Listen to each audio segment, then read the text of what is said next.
Hello मेरे दोस्तों, मैं राहुल और स्वागत है आप लोगों का आपके अपने यूट्यूब चैनल आर के सेंटर पे। दोस्तों, आज के वीडियो में हम लोग हिस्ट्री के एक मोस्ट इंपॉर्टेंट क्वेश्चन को क्लियर करने वाले हैं, जो कि इस प्रकार से क्वेश्चन आपका इस प्रकार से रहेगा दोस्तों कि मगध के उत्थान का वर्णन करें। क्वेश्चन क्या है कि मगध के उत्थान का वर्णन करें, या तो रह सकता है आपका कि मगध साम्राज्य के उत्थान का वर्णन करें। इस प्रकार से आपका क्वेश्चन हो सकता है। ठीक है, तो चलिए सबसे पहले हम लोग जानते हैं कि आखिर उत्थान का मतलब क्या होता है।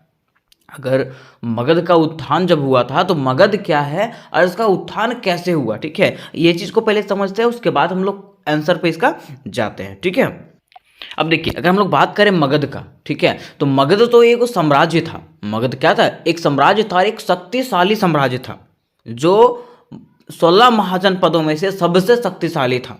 कौन? मगध। ठीक है, तो इसका उत्थान का मतलब क्या है? तो इसका उत्थान का मतलब है इसका विकास।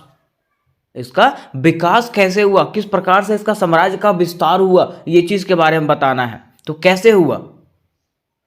तो यहाँ का विस्तार जो है, यहाँ का विकास जो है, यहाँ के भौगोलिक स्थितियों के कारण हुआ, यहाँ के योग्य शासकों के कारण हुआ, यहाँ पे शांति व्यवस्था के कारण हुआ। ठीक है, तो किस प्रकार से मगध का उत्थान हुआ, ये हम लोगों को डिटेल्स में आज जानना है। ठीक है, तो वीडियो में अंत तक बने रहे दोस्तों, क्योंकि बड़ा इजी तरीके से आपको आज बताने वाला है। ठीक है, और पता चल जाएगा, उसके साथ साथ आपको पीडीएफ भी मिलेगा, तो वीडियो को मिस ना करें। ठीक है, और अपने दोस्तों के साथ भी शेयर करें, ताकि उन लोगों का भी एग्जामिनेशन के लिए जो है ना ज़्यादा इफेक्ट ना पड़े। ठीक है, और सारे क्वेश्चन उन लोगों को भी क्लियर हो जाए। तो चलिए जानते हैं कि सबसे पहले इसका आंसर किस प्रकार से लिखेंगे। ठीक है, देखिए अगर आंसर स्टार्ट करेंगे तो सबसे पहले लिखेंगे परिचय। क्या लिखेंगे? परिचय। या तो लिख सकते हैं हाँ परिचय लिखेंगे, कोई दिक्कत नहीं है। ठीक है, देखिए परिचय में क्या लिखना है कि बृहदार्थ। बृहदार्थ जो था वो क्या था? मगध के सबसे प्राचीन वंश के संस्थापक थे। बृहदार्थ कौन थे? मगध के सबसे प्राचीन वंश के संस्थापक थे, जिनकी राजधानी जो थी वो क्या था? ग्रीवर्ज था, मतलब राजगिरा था। क्या था? राजगिरा। पूछा जाएगा कि मगध का प्राचीन जो राजधानी था वो क्या था? राजगिरा था। ठीक है, आगे बताना है कि मगध महाजनपद 16 महाजनपदों में सर्वाधिक शक्तिशाली महाजनपद था। मगध महाजनपद की बात करें अगर, तो ये जो था ना 16 महाजनपदों में सबसे शक्तिशाली महाजनपद था। महाजनपद मतलब समझ रहे हैं, जैसे राज्य होता है ना, ठीक है, वैसे तो वो 16 राज्यों में से जो था ना सबसे शक्तिशाली राज्य था उस समय। कौन? मगध। ठीक है, आगे बताया गया है कि मगध का उदय प्राचीन भारत में साम्राज्य के उद्भव के साथ हुआ। ठीक है, मगध का उदय जो है ना कैसे हुआ? प्राचीन भारत में साम्राज्य के उद्भव के साथ हुआ। ठीक है, जैसे मान लीजिए अगर आपको विकास करना है, तो पहले के लोग क्या करते थे? पहले के राजा क्या करते थे? साम्राज्य का विस्तार करते थे, और साम्राज्य का विस्तार करेंगे तब तो आप उठ के खड़ा हो पाइएगा ना। ठीक है, तब तो आप शक्तिशाली हो पाइएगा ना, आपके पास सैनिक शक्ति रहेगी। ठीक है, क्षेत्रफल रहेगा, तब तो आप शक्तिशाली हो पाएंगे। इसलिए ये जो है मगध का उदय जो है ना प्राचीन भारत में साम्राज्य के उद्भव के साथ में शुरू हुआ था। ठीक है, बताया जाता है कि बिहार में स्थित मगध शक्तिशाली शासकों के अधीन प्रमुख बन गया। बिहार में स्थित मगध शक्तिशाली जो है ना शासकों के अधीन प्रमुख बन गया, जिन्होंने सैन्य विजय और आर्थिक समृद्धि के माध्यम से राज्य की सीमाओं का विस्तार किया। जिसने क्या किया? अपने सैन्य विजय और आर्थिक समृद्धि के माध्यम से जो है ना अपने राज्य का विस्तार किया। मीन्स कहने का मतलब समझ रहे हैं, साम्राज्य विस्तार किया। बताया जाता है कि शिशुनाग, नंद और मौर्य जैसे राजवंशों के तहत मगध उत्तर भारत में सबसे महत्वपूर्ण शक्ति के रूप में उभरा। बताया जाता है कि शिशुनाग वंश के समय में है ना नंद और मौर्य जैसे राजवंशों के तहत, ठीक है, उसके अंडर में आकर के मगध साम्राज्य जो है ना उत्तर भारत में सबसे महत्वपूर्ण शक्ति के रूप में उभर करके सामने आया। कौन? मगध। ठीक है, तो यहाँ तक आप समझ गए, ये आपका परिचय लिखना है आपको। ठीक है, अब देखिए अब लिखना है ना दोस्तों कि मगध महाजनपद के उत्थान के कारण, कि आखिर मगध का जो उत्थान हुआ तो किस प्रकार से इसका उत्थान हुआ। किसका? मगध का जो उत्थान हुआ, इसका विस्तार जो हुआ किस प्रकार से हुआ। ठीक है, तो बताया जाता है कि मगध के प्रतापी राजाओं ने राज्यों पर विजय प्राप्त करके भारत के एक बड़े क्षेत्र पर विशाल एवं शक्तिशाली मगध साम्राज्य की स्थापना कर दी, जो उनका एक सफल प्रयास रहा। क्या बताया गया कि मगध के जितने भी प्रतापी राजा थे, उन्होंने क्या किया? राज्यों पर विजय प्राप्त करके, अन्य राज्यों पर जो है विजय प्राप्त करके एक बड़े क्षेत्र पर विशाल एवं शक्तिशाली मगध साम्राज्य का स्थापना कर दिया। ठीक है, जो उनका एक सफल प्रयास रहा था, उन लोगों का एक सफल प्रयास रहा था। ठीक है, आगे बताया जाता है कि मगध महाजनपद के उत्थान के कई कारण थे जो निम्नलिखित थे। क्वेश्चन क्या है, आंसर क्या बोला है कि मगध महाजनपद का उत्थान का कई कारण था जो निम्नलिखित रूपों में दर्शाया गया है। पहला क्या है, योग्य शासक। पहला क्या है, योग्य शासक। ठीक है, अब देखिए योग्य शासक कितना इंपॉर्टेंट होता है। मान लीजिए अगर आपका साम्राज्य है और वहाँ का अगर शासक ही योग्य नहीं है तो क्या वो साम्राज्य विस्तार कर पाएगा? नहीं कर पाएगा। ठीक है, तो बिल्कुल सेम कंडीशन यहाँ था कि यहाँ का जो शासक था वो बिल्कुल योग्य था, बिल्कुल योग्य था, जिसके कारण क्या हुआ, यहाँ का साम्राज्य जो था ना उनके तहत में बहुत फला फूला कहने का मतलब है कि उनके तहत में जो है ना वहाँ का साम्राज्य जो है बहुत विस्तार किया और विकास किया। ठीक है, देखिए बताया जाता है कि मगध महाजनपद में बिंबिसार, अजातशत्रु और महापद्मन जैसे महत्वाकांक्षी एवं कुशल शासकों के शासन प्रणाली मगध के विस्तार एवं उसके उत्थान का सबसे बड़ा कारण बना। कहा जाता है ना कि मगध महाजनपद में जो बिंबिसार आया था, अजातशत्रु आया था, ठीक है, और ऐसे ऐसे कई शासक जो आए थे जिसके शासन प्रणाली के कारण क्या हुआ, इसके उत्थान का एक सबसे बड़ा कारण बना। किसके उत्थान का? मगध के उत्थान का एक सबसे बड़ा कारण बना। बताया जाता है कि इन साम्राज्यवादी शासकों ने अपने वीरता और दूरदर्शिता के माध्यम से राज्य रहित और उत्थान के लिए भरसक प्रयास किए एवं अपनी कुशलता का परिचय कराते हुए संपूर्ण मगध महाजनपद का उत्थान कर दिया। ठीक है, क्या बताया गया है कि ये जो शासक थे, ये जितने भी शासक थे ना, वे अपने वीरता और दूरदर्शिता के माध्यम से क्या किए, राज्य रहित का उत्थान किए, अपने राज्य का जो है उत्थान किए। उसके साथ साथ उत्थान के लिए जो है ना भरसक प्रयास किए, जितना प्रयास हो सका उतना प्रयास इन लोगों ने किया था। ठीक है, उसके साथ साथ अपने कुशलता का परिचय कराते हुए, अपने योग्यता का परिचय कराते हुए जो है ना ये क्या किए, संपूर्ण मगध महाजनपद का क्या बन गए, उत्थान कर दिए। कौन? यहाँ के शासक। ठीक है, तो इस प्रकार से हम लोग कह सकते हैं कि मगध के उत्थान में जो है उनके योग्य शासकों का भी महत्वपूर्ण योगदान था। अब देखिए दूसरा जो उत्थान का कारण है वह है लोहे की खदान। क्या है? लोहे की खदान। अब देखिए इसमें क्या बताया गया है, लोहे की खदान कहने का मतलब क्या है कि मगध के उत्थान का सबसे बड़ा जो कारण था ना वो वहाँ का भौगोलिक स्थिति था। क्या था? भौगोलिक स्थिति था। ठीक है, वहाँ पर जो था कई लोहे के भंडार थे, मगध में जो था कई लोहे के भंडार थे, उसके साथ साथ तांबे वगैरह का भी कुछ भंडार था, जिसके कारण यहाँ का भौगोलिक स्थिति जो था ना बहुत सुदृढ़ था। देखिए बताया गया है कि मगध के उत्थान का कारण वहाँ की भौगोलिक स्थिति है, क्योंकि मगध के निकट क्षेत्रों में लोहे के कई भंडार उपस्थित थे, जिससे उनको प्रभावशाली हथियार बनाने में पर्याप्त मात्रा में लौह पदार्थ मिल जाते थे। ठीक है, क्या बताया गया है कि मगध का उत्थान का जो ना एक सबसे बड़ा कारण वहाँ का भौगोलिक स्थिति भी है, क्योंकि मगध के निकट जितने भी क्षेत्र थे वो क्या थे, वहाँ पे लोहे का भंडार था। क्या था? लोहे का भंडार था। ठीक है, वहाँ पे लोहा बहुत अधिक मात्रा में उपस्थित था, जिसके कारण क्या हुआ कि जब वो हथियार बना रहे थे ना तो हथियार के लिए उन लोगों को पर्याप्त मात्रा में लोहे मिल जाते थे। ठीक है, अतः क्या हुआ कि प्रभावशाली हथियारों के निर्माण की वजह से मगध मजबूत बनता गया, और जब ये प्रभावशाली हथियार बनाते गया ना तो इससे क्या हुआ कि मगध जो है ना मजबूत बनता चला गया। और लोहे के अलावा मगध में तांबे जैसे अन्य खनिज पदार्थों के भी भंडार थे, और इन खनिजों के आसानी से उपलब्ध होने के कारण यह एक समृद्ध एवं शक्तिशाली राज्य बन गया। क्या कहा गया कि मगध साम्राज्य की बात करें तो यहाँ पे जो है ना सिर्फ लोहा ही नहीं, तांबा जैसे अन्य खनिज पदार्थ भी थे, जिसके कारण क्या हुआ, इसके भंडारण से जो है ना मगध साम्राज्य जो है एक शक्तिशाली राज्य बन करके उभर के सामने आया। ठीक है, इस प्रकार से हम लोग कह सकते हैं कि यहाँ का भौगोलिक स्थिति भी जो है मगध के उत्थान में एक बड़ा रोल निभाया था। ठीक है, फिर देखिए तीसरा क्या है कि राजधानियों की स्थिति।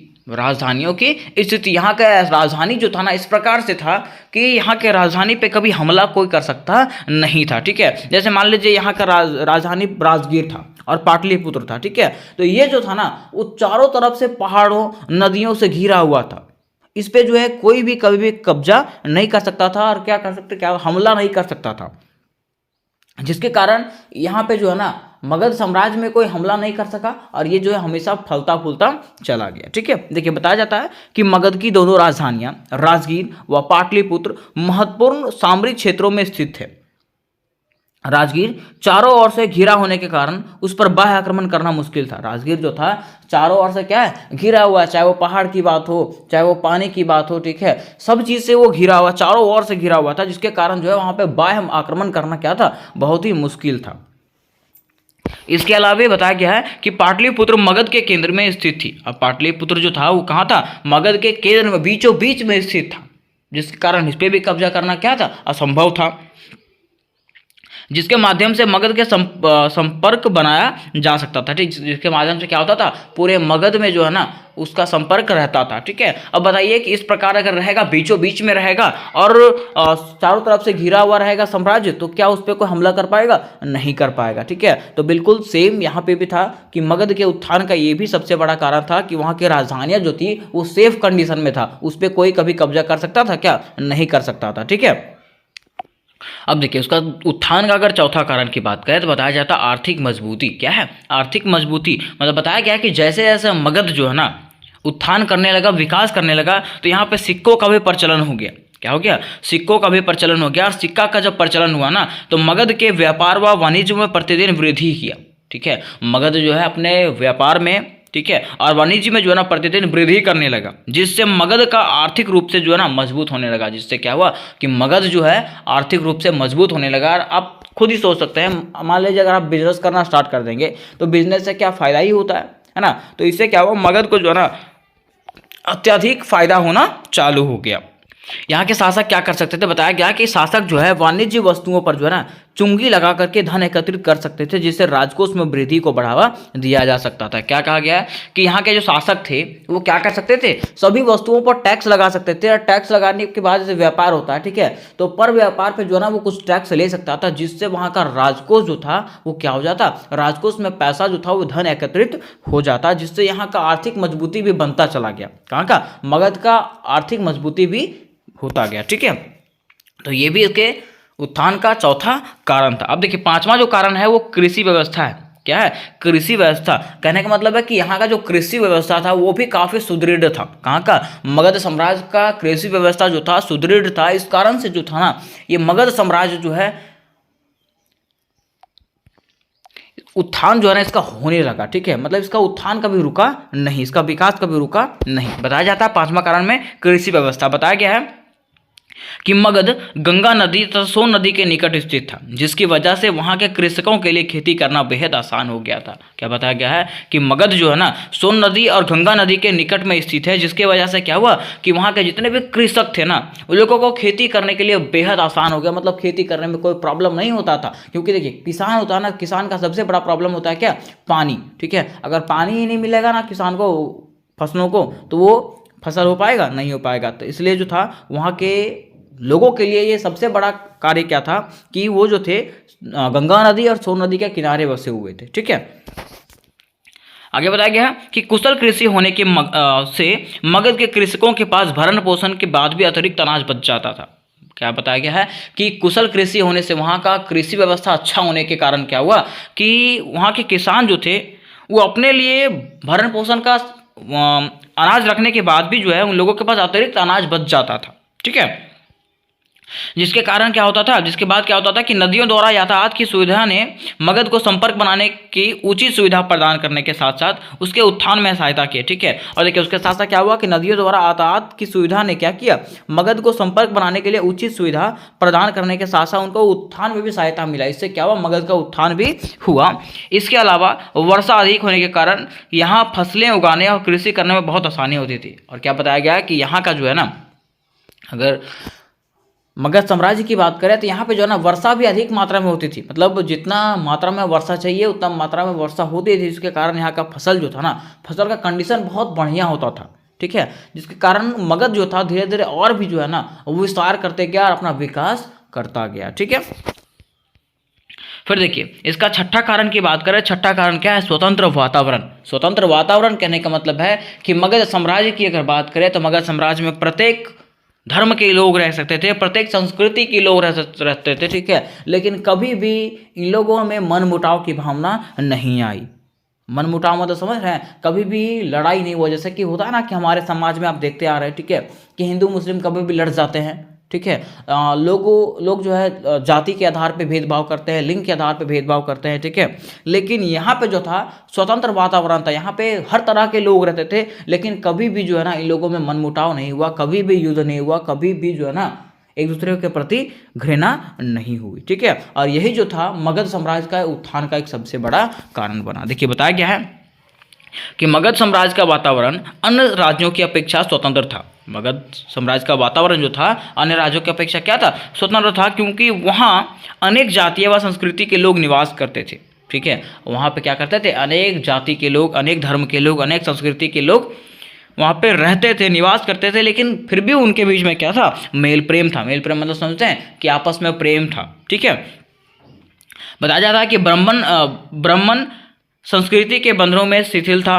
बौद्ध एवं जैन धर्मों के सार्वभौमिक दृष्टिकोण ने मगध क्षेत्र के राजनीतिक दृष्टिकोण को और सुदृढ़ बना दिया, जो मगध के महाजनपद के उत्थान का कारण बना। क्या बताया गया है कि यहाँ पे जो ब्राह्मण संस्कृति था, ठीक है, जैन और बौद्ध धर्म का जो संस्कृति था, इसने क्या किया, मगध के लोगों के बीच में शांति लाने का प्रयास किया, ठीक है। और जब शांति आया तो इससे क्या हुआ, मगध का विकास हुआ, मगध का उत्थान हुआ। तो इस प्रकार से हम लोग कह सकते हैं दोस्तों कि ये जो 6 कारण थे वो मगध के उत्थान के सबसे बड़े कारण बने, ठीक है। अब देखिए हम लोग थोड़ा सा निष्कर्ष जान लेते हैं, क्योंकि देखिए कोई भी क्वेश्चन होता है ना तो इसको उसके लास्ट में जो है ना निष्कर्ष डालना नेसेसरी होता है। अगर आप निष्कर्ष नहीं डालते हैं, इसका मतलब क्या है कि आप ये क्वेश्चन को बढ़िया से नहीं बनाए, है ना। अगर आप निष्कर्ष डाल देते हैं तो टीचर का हिम्मत नहीं हो पाएगा कि वो आपका नंबर काट दे। देखिए अब देखिए यही सवाल आएगा ना आपके मन में कि आखिर हम निष्कर्ष में क्या लिखेंगे। तो निष्कर्ष में आपको यही चीज़ देखना है कि जो आप ऊपर में पढ़ेंगे, ऊपर में पढ़ने के बाद आपको जो समझ में आएगा 4-5 लाइन आपको लिख देना, उससे ज़्यादा लिखना नहीं है, ठीक है। देखिए बताया जाता है निष्कर्ष में कि उपरोक्त लिखे गए कारणों के माध्यम से यह ज्ञात होता है कि मगध साम्राज्य वास्तव में एक विशाल साम्राज्य था। देखिए उपरोक्त लिखे गए कारणों से, उपरोक्त जितने भी कारण लिखे गए थे उससे हम लोगों को यह ज्ञात होता है, पता चलता है कि मगध साम्राज्य जो था ना वो वास्तव में क्या था, एक विशाल साम्राज्य था। मगध साम्राज्य जो था वो क्या था, वास्तव में एक विशाल साम्राज्य था, जिसका उत्थान का श्रेय जो है यहाँ के भौगोलिक क्षेत्रों तथा इसके योग्य शासकों को जाता है। किसको जाता है, यहाँ के भौगोलिक क्षेत्रों तथा इसके योग्य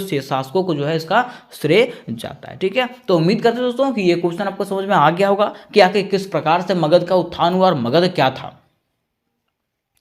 तो दोस्तों अगर आपको इसका पीडीएफ चाहिए होगा तो पीडीएफ के लिए डिस्क्रिप्शन बॉक्स में जो है व्हाट्सअप ग्रुप का लिंक मिलेगा, वहाँ से आप लोग व्हाट्सअप ग्रुप में ज्वाइन हो जाए, क्योंकि पीडीएफ वहीं पे भेज दिया जाएगा, ठीक है। उसके साथ साथ अगर और भी इंपॉर्टेंट क्वेश्चन का लिंक चाहिए होगा, जैसा कि major history semester 1, minor history semester 1, MDC history का चाहिए होगा, ठीक है, अंडरस्टैंडिंग इंडिया का चाहिए होगा, तो सबका को इंपॉर्टेंट क्वेश्चन मिल जाएगा, जिसका लिंक आपको डिस्क्रिप्शन बॉक्स में ही मिलेगा, ठीक है।